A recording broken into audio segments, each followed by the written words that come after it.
आपकी भी एक बेटी है।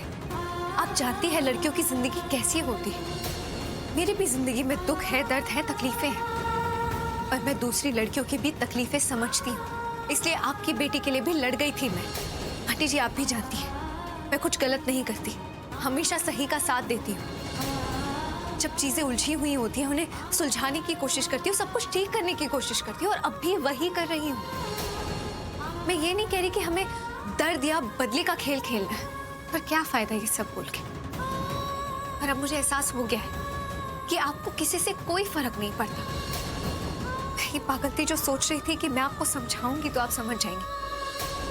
अब तो मुझे पसंद भी नहीं करती तो आप मेरी बात ही क्यों सुनेंगी। थैंक गॉड तुम्हें समझ में आया कि तुम कितनी पागल हो।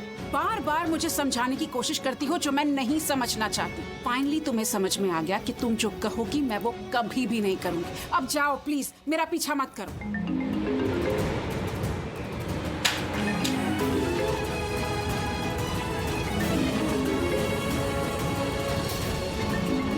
टेम्पररी पति शिवांश फोन कर रहा है तुम्हें।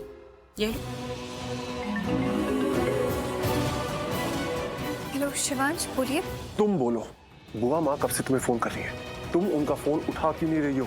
नहीं शिवांश, मुझे बुआ माँ का एक भी फोन नहीं आया। उन्होंने आपको फोन करके बोला क्या? कहाँ पहुँची? बुआ माँ वहाँ शादी में तुम्हारा इंतजार कर रही है।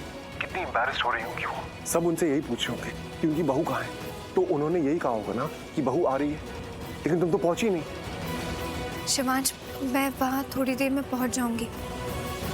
माफ कर दीजिए, वहाँ पहुँचने में थोड़ी देर हो गई मुझे। क्या हुआ?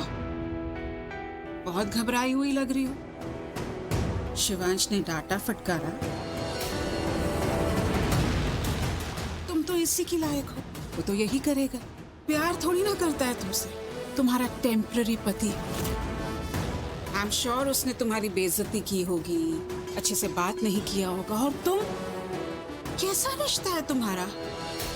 हाँ, जिसमें ना प्यार है ना इज्जत है, और तुम यहाँ खड़ी होकर अपने सो कॉल्ड टेम्पररी पति की वकालत कर रही हो मेरे सामने। उसके लिए झगड़ रही हो जो तुम्हें प्यार नहीं करता है, तुम्हारी इज्जत नहीं करता है, उसके लिए इतना कुछ कर रही हो।